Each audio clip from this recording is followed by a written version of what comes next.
Hey, do you too think there's a lot of bullshit going on with the YouTube algorithm? Why not buy our new algorithm t-shirt from dftba.com to express your feelings? Maybe John YouTube will notice you wearing it in public and finally remember to tell all the little YouTube pixies to knock that shit off.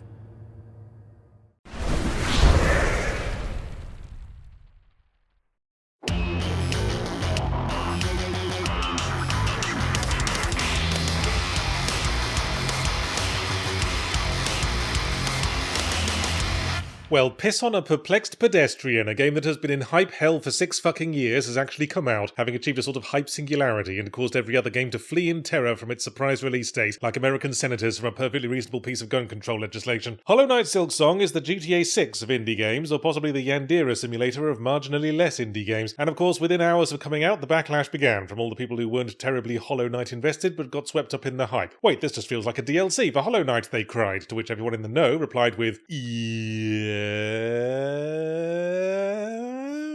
Like with 10 E's at least. Because of course famously Silksong was originally going to be a DLC for Hollow Knight and increased in scope enough to warrant a separate release, so what the fuck would you expect? It only took 6 years, either because Team Cherry were being perfectionists to a fault, or because they were pissing about giving each other horsey rides for a lot of it, not because they were converting it into a full 3D MMO FPS and strapping Catherine wheels to its nipples. So no, it does not live up to the hype, these things never do. Let's just get through the formality of reviewing it for what it is, and then get back to clutching our bladders over Half-Life 3 some more. So, in Silksong we play as Hornet, important Hollow Knight NPC and occasional boss fight, who is captured by strange bugs and carted to the stricken land of Farloom. Oh come on, a faraway land whose name incorporates the word far. What was that, 1 coffee's worth of work, plus 1 fun-sized Twix to change the F to a PH? Hornet escapes from her captors and winds up alone at the bottom of the requisite big old maze-like world of danger and ruin, says to herself, well, since I'm here, got nothing else on, might as well go see what they wanted from me. Which is an appreciably philosophical approach to being kidnapped, I think. Most people would be on team run down the street screaming for cops, rather than going, you know what, I am curious to know what all those sex toys on the end of power drills were for. I came away from Silksong feeling marginally more invested in the narrative than I was in Hollow Knight, and I think a lot of that comes from the fact that Hornet actually talks, with like full sentences, and seems like a reasonable person. I'm surprised by what a breath of fresh air that is in a classic moody-ass death, grim, Souls-like atmosphere, when you run into one of those NPCs that are all like, hello, I'm Manky Dave, you'll be wanting to get to the Citadel then. Could you collect me 9 caterpillar pelvises? It's quite pleasing to have a protagonist who will say what I'm thinking. That is, I shall keep an eye out for what you request, Mr. Dave, if I find time as I pursue my own agenda, but can make no promises, for you have quite a disagreeable smell, and caterpillars don't have skeletons. So as I said, Silksong is more Hollow Knight. If you like Hollow Knight and that was all you needed to hear, then feel free to bugger off after you've liked and subscribed, which of course you were planning to do anyway. I'm experimenting with inserting the nags into the middle of reviews, so you don't all zone out for them like you usually do. More of that unique Hollow Knight lonely atmosphere, challenging combat stroke platforming gameplay, and careful exploration textured by not having a map of any area till you found the place where you can buy one. Drawing your own map not being conscionable because, I don't know, maybe we don't want to make an enemy of the Cartographers Union. But Silksong has one big problem, that all its little problems sit on like a beanbag drenched in cat piss, and that's that it is an elevated DLC, and as such makes certain assumptions, such as that you've already played Hollow Knight, and merrily goes about designing its levels with the blind assumption that you don't need to be reminded of important things, like how you can attack downwards to bounce off stuff. More importantly, when a Souls-like or other brand of hard game does a DLC, it's with the tacit understanding that the player is going, ha, that wasn't so tough, what else you got? And that the game is saying in response, oh, look who thinks they're Mr. Big Trousers. Right, message received, no more pissing about. As such, Silksong is very, very hard. Some might say unreasonably so. From the second act onwards, about half the enemy attacks do double damage, as do most of the environmental hazards, largely thanks to Hornet taking a similar approach to getting hit as she does to being kidnapped, i.e. stand perfectly still after the first hit to see where the enemy's going with this. So functionally, the game cuts your already meagre health points in half, which is one bollock thoroughly kicked. At around the same point, the game begins a whirlwind polyamory with dive bomb happy flying enemies, gauntlets of whirring saw blades, and dark low visibility environments where the only way to know what's beyond your current ledge is to jump off and pray to dung beetle Jesus. All of which is what kicks the second bollock. Oh, what a joy it is to be trying to speed my way to a boss fight I'm still trying to figure out, only to be knocked out of the air by a hovering twat for 2 damage, into a bed of burning kitchen blenders and used heroin needles for another 2 damage. As Souls-likes have evolved, the concept of the boss run, that is, prolonged gauntlets separating the sparse checkpoints from the boss arenas, have been downplayed downplayed a bit, I think, as we all came to the understanding that they were about as fun and reasonable as Pogo the Clown on a meth binge, but Silksong never got that memo. Makes me a bit nostalgic, actually, in the way crouching down next to a toilet makes me nostalgic for many a drunken night's invigorating post-match vomit session. And speaking of gauntlets, Silksong also has a whatever the insectile equivalent of a hard-on is for pseudo-boss fights that are just a sequence of gank sessions from regular enemies. I mean, Prowling Magus was always the shittiest Dark Souls 2 boss, and in this game he's set up a fucking franchise. It's disappointing because boss fights are always a highlight in these games. Silksong has some fucking great ones. The cogwork dancers are probably my personal favourite. So whenever I went into a room and the door slammed shut, my little antennae would twitch in anticipation, only to go all floppy when the ambush commences, and I'm like, oh, it's just 3 regular dudes, and then 3 more dudes, and then a boss, and then 9 more dudes, and then the boss again, but now he's brought his mum. It was one of these in the second act that ultimately soured me on the game for good. It went on for 10 fucking phases. That's taking way too much piss. I need some left over for Randy Pitchford's mouth. Up until that point I was enjoying the game. It had mostly been walking the fine line between merely kicking my bollocks and flat out rupturing them. In summary, Silksong is a game of high highs spread out across a vast plain of violent buggery. Artful, yes, but my recommendation comes down to if you'd enjoy a Renaissance painting more if it were rolled into a point and shoved up your arse.